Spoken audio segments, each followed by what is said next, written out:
दिखाइए, हिम्मत दिखाइए। जय भीम, जय भीम, जय भीम, जय भीम, जय भीम, जय भीम। इंकलाब जिंदाबाद। 1891 में हुआ था, जो मध्य प्रदेश के धरती पर इंदौर के महू में हुआ।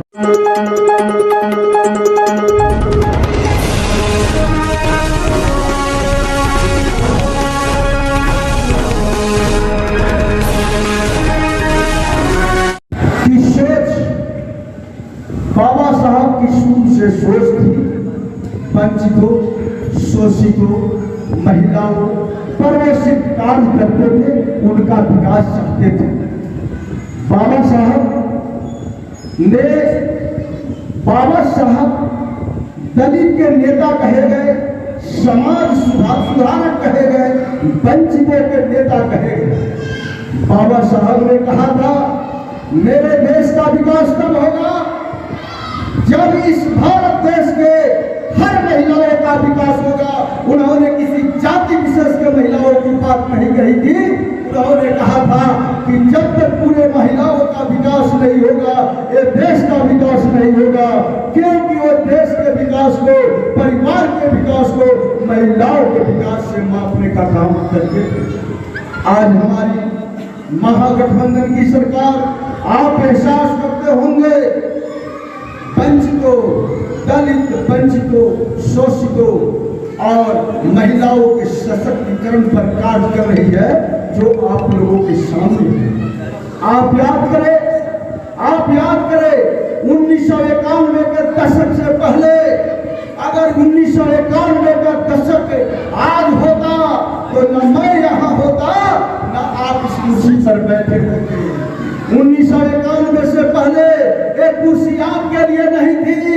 अम्बेडकर जी के विचारों को मजबूत करने के लिए, अम्बेडकर जी के संविधानों को धरातल पर लागू करने के लिए आपका बेटा, आपका भगवान, आपका जुबान, आपको स्वार्थ देने वाला प्रीति अम्बेडकर लालू जी ने 1951 के मानने के बाद जब बिहार के धरती पर आए तो आज आप कुर्सी पर है और मैं यहाँ पर बोल रहा हूँ। अरे पैसे, गरीबों के मसीहा, वंचितों के मसीहा, जो पहले से जानते थे, क्योंकि वो जानते थे कि जब ये संप्रदाय की सरकार आएगी, आरएसएस की सरकार आएगी, मनुवादी की सरकार आएगी, तो मेरे दलितों, वंचितों, शोषितों, मेरे पिछड़ा, अति पिछड़ा दलित भाइयों का कल्याण नहीं होगा। इसलिए उन्होंने शक्ति से आप लोगों को कुर्सी पर बैठने और अपनी आवाज ब्लॉक प्रखंड तक रखने का ताकत दिया।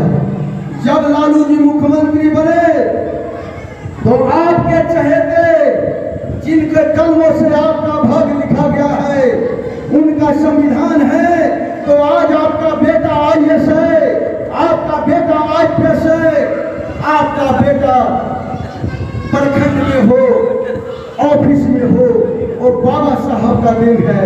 और जानते हैं क्या हुआ? ऐसे दलितों, वंचितों, बेजुबानों के जुबान हमारे भगवान लालू जी जब मुख्यमंत्री बने तो उनके मुख्यमंत्री काल में ही बाबा भीमराव अंबेडकर साहब को भारत रत्न की उपाधि दी गई। क्या यह सत्य है या सत्य नहीं है? वो मेरे लालू जी के समय का भाग्य है। मैं आप लोगों को बता देना चाहता हूँ, हमारे जो बाबा भीमराव अंबेडकर थे, उन्होंने अमेरिका, जर्मनी, इंग्लैंड बहुत सारी शिक्षाएं प्राप्त की, बहुत डिग्रियां ली, जो आज के डेट में उनके जाने के बाद भारत की धरती पर आज भी कोई दूसरा अम्बेडकर उतना डिग्री लेने वाला पैदा नहीं हुआ, लेकिन उनकी इतिहास है। भाई ज़्यादा नहीं, बहुत बोल बतौलता भाई, बहुत जल्दी चाह रहा हूँ, बहुत जल्दी। तो हमारे बाबा भीमराव अम्बेडकर स्कूली शिक्षा जब लेने जाते थे, सुने हैं दुर्व्यवस्था के माध्यम से उनको ऊपर से पानी दिया जाता था, उनको बैठने के लिए चटाई नहीं दिया जाता था, उनको मनुवादियों के बीच बैठने नहीं दिया किया जाता था और अपनी चिटाई लेकर स्कूल से क्लास से बाहर होकर शिक्षकों की आवाज सुनकर पढ़ते थे और वो पढ़कर हार नहीं माने, वो पढ़ते रहे। उनको प्रताड़ित किया जाता था लेकिन उनसे घबराए नहीं और अम्बेडकर जी ने इसलिए इतनी यातनाएं सहकर वो डिग्रियां प्राप्त की जो डिग्री आज भी भारत की धरती पर किसी ने प्राप्त नहीं किया। वो दलित के पहला बेटा भीमराव अम्बेडकर, जो दलित का पहला बेटा कॉलेज में एडमिशन लेने वाला व्यक्ति का नाम डॉक्टर भीमराव अम्बेडकर है। डॉक्टर भीमराव अम्बेडकर है। हमारे डॉक्टर भीमराव अम्बेडकर जी ने जो दलितों के लिए लड़ाई की, वो अपनी योग्यता प्राप्त की, शिक्षा ग्रहण किए, ये सारी चीजों को देखकर 1947 में डॉक्टर भीमराव अम्बेडकर को भारत की धरती का कानून मंत्री बनाया गया। आपके लाल को कानून मंत्री बनाया गया और कानून मंत्री बनने के बाद डॉक्टर भीमराव अम्बेडकर जी ने बखूबी संविधान निर्माण में अपनी अहम भूमिका निभाने का काम किया और उन्होंने संविधान का निर्माण किया। बाबा साहब नहीं होते तो संविधान नहीं होता और संविधान नहीं होता तो ये देश नहीं होता। बाबा साहब भी कहे हैं, बाबा साहब भी कहे हैं कि अच्छी, यानी बाबा साहब कहे हैं लंबी उम्र होना जरूरी नहीं, लंबी उम्र होना जरूरी नहीं। आप लंबी उम्र का मांग न रखे, महान होना जरूरी है, महान होना जरूरी है। बाबा साहब ने ये भी बातें कही थी। बाबा साहब का एक एक वाणी में बता देना चाहता हूँ। बाबा साहब ने एक कहकर चले गए कि जिस दिन मंदिरों की कतारें, जिस दिन मंदिरों की कतारें पुस्तकालय की ओर बढ़ जाएगी, जिस दिन मंदिरों की कतारें पुस्तकालय की ओर बढ़ जाएगी, उस दिन हिंदुस्तान को महान शक्ति बनने से दुनिया का कोई ताकत नहीं रोक सकता, कोई ताकत नहीं हो सकता। बाबा साहब, बाबा साहब का उन्होंने 3 बातें जो कहे हैं, हम सबको अपने जीवन में उतारने की जरूरत है। उन्होंने इतनी यातनाएं सहा और लड़ाइयां लड़ी, कुर्बानियां दी कि मेरे आने वाले वंशजों को ये यातनाएं सहने की जरूरत नहीं पड़ी। आज वही समय आ गया है, आज वही समय आ गया है कि ये निरंकुश सरकार ये चाहती है कि पूर्व जो बाबा साहब का समय था फिर इस भारत की धरती पर ला दे, वो लाना चाहता है। तब तो आज ही राम भाई, आज ही आपके संसद भवन का उद्घाटन हुआ है, आज ही आपके संसद भवन का उद्घाटन हुआ है और अशोक का स्तंभ को हटा दिया गया है, जबकि वो आपके संविधान में वर्णित है, जबकि वो संविधान में वर्णित है और उस अशोक स्तंभ को हटा दिया गया है। आप जान लीजिए नरेंद्र मोदी जी की सरकार लोकतंत्र को समाप्त करना चाहती है और राजतंत्र के लिए पूरा प्रयासरत है और राजतंत्र लाना चाहती है। इसलिए आपको होशियार होने की जरूरत है। उन्होंने संविधान पर उस समय भी आरएसएस के लोग इसका विरोध करते थे, आरक्षण का, वोट देने का अधिकार का। तो हमारे बाबा साहब ने बोला कि अगर संविधान का दुरुपयोग हो रहा है, उन्होंने इस चीज को डेफिनेशन इंग्लिश में दिया था कि if I the find constitution, if I the find constitution I shall be the first to permit. उन्होंने कहा था कि अगर संविधान का दुरुपयोग हो रहा है तो मैं हिंदुस्तान का पहला व्यक्ति इस संविधान को चलाने वाला बनूंगा, इस संविधान को चलाने वाला। बाबा साहब ने इस पर चैलेंज किया था। बाबा साहब ने इस पर चैलेंज किया था। बाबा साहब ने ये भी कहा, जब आप राजनीति से की सोच, बाबा साहब की शुरू से सोच थी वंचितों, शोषितों, महिलाओं पर वो सिर्फ कार्य करते थे, उनका विकास चाहते थे। बाबा साहब दलित के नेता कहे गए, समाज सुधारक कहे गए, वंचितों के नेता कहे गए। बाबा साहब ने कहा था, मेरे देश का विकास तब होगा जब इस भारत देश के हर महिलाओं का विकास होगा। उन्होंने किसी जाति विशेष के महिलाओं की बात नहीं कही थी।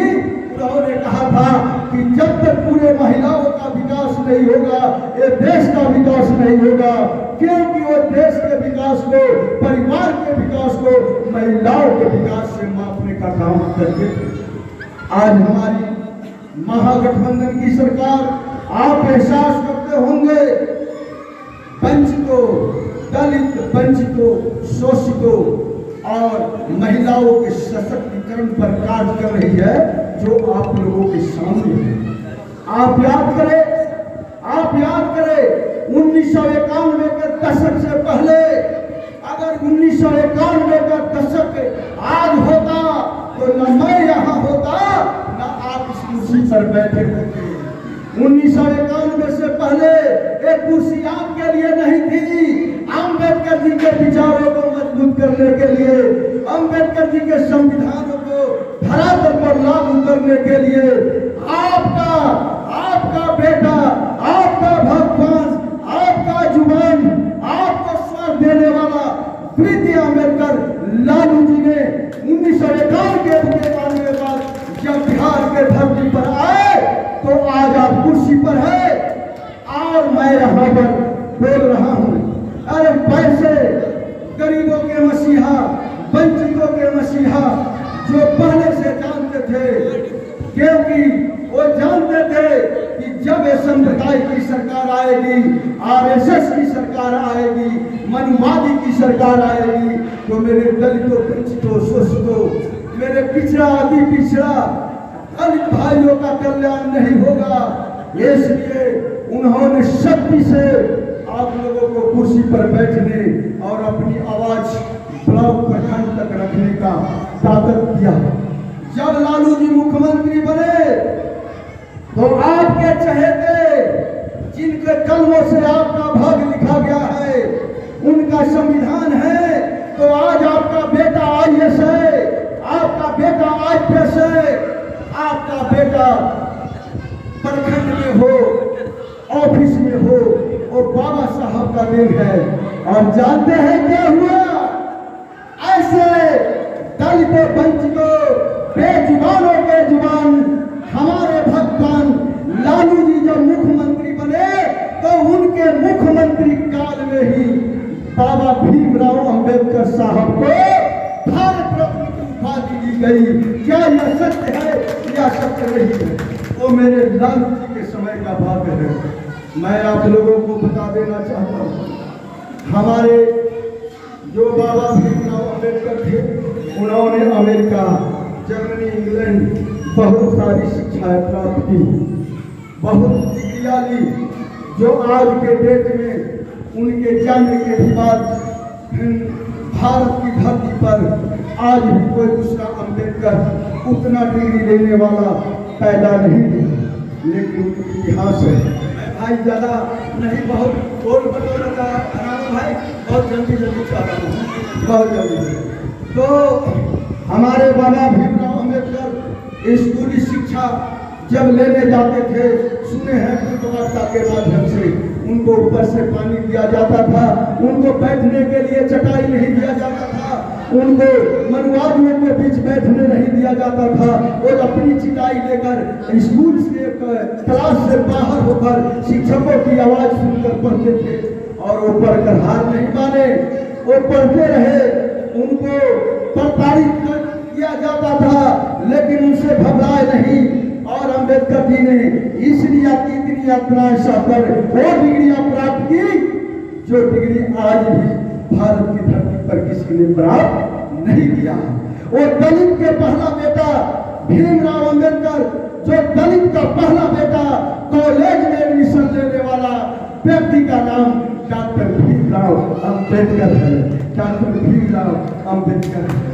हमारे डॉक्टर भीमराव अंबेडकर जी ने जो दलितों के लिए लड़ाइयाँ की, वो अपनी योग्यता प्राप्त की, शिक्षा ग्रहण किए, ये सारी चीजों को देखकर 1947 में डॉक्टर भीमराव अंबेडकर को भारत की धरती का कानून मंत्री बनाया गया। आपके लाल को कानून मंत्री बनाया गया और कानून मंत्री बनने के बाद डॉक्टर भीमराव अंबेडकर जी ने बखूबी संविधान निर्माण में अपनी अहम भूमिका निभाने का काम किया और उन्होंने संविधान का निर्माण किया। बाबा साहब नहीं होते तो संविधान नहीं होता, और संविधान नहीं होता तो ये देश नहीं होता। बाबा साहब भी कहे हैं, बाबा साहब भी कहे हैं कि अच्छी, यानी बाबा साहब कहे हैं लंबी उम्र होना जरूरी नहीं, लंबी उम्र होना जरूरी नहीं। आप लंबी उम्र का मांग न रखें, महान होना जरूरी है, महान होना जरूरी है। बाबा साहब ने ये भी बातें कही। बाबा साहब का एक एक वाणी में बता देना चाहता हूं। बाबा साहब ने एक कहकर चले गए कि जिस दिन मंदिरों की कतारें, जिस दिन मंदिरों की कतारें पुस्तकालय की ओर बढ़ जाएगी, जिस दिन मंदिरों की कतारें पुस्तकालय की ओर बढ़ जाएगी, उस दिन हिंदुस्तान को महान शक्ति बनने से दुनिया का कोई ताकत नहीं रोक सकता, कोई ताकत नहीं हो सकता। बाबा साहब का उन्होंने 3 बातें जो कहे हैं, हम सबको अपने जीवन में उतारने की जरूरत है।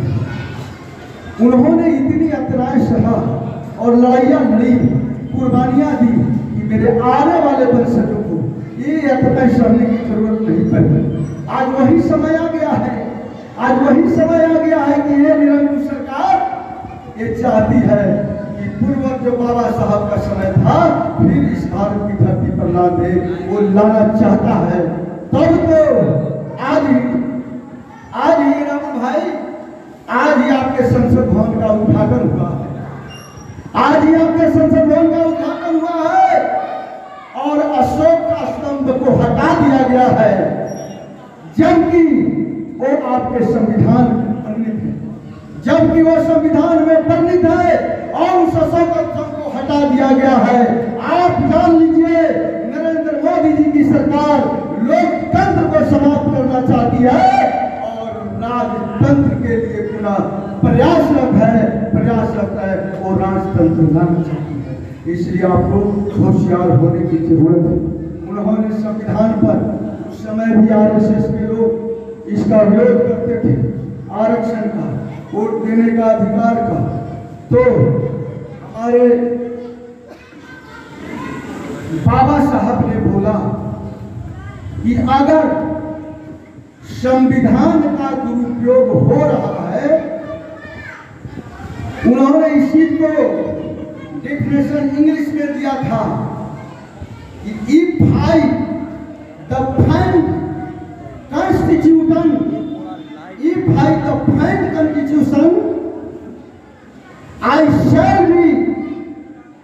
शैल be the first to permit. उन्होंने कहा था कि अगर संविधान का दुरुपयोग हो रहा है तो मैं हिंदुस्तान का पहला व्यक्ति इस संविधान को चलाने वाला बनूंगा, इस संविधान को चलाने वाला। बाबा साहब ने इस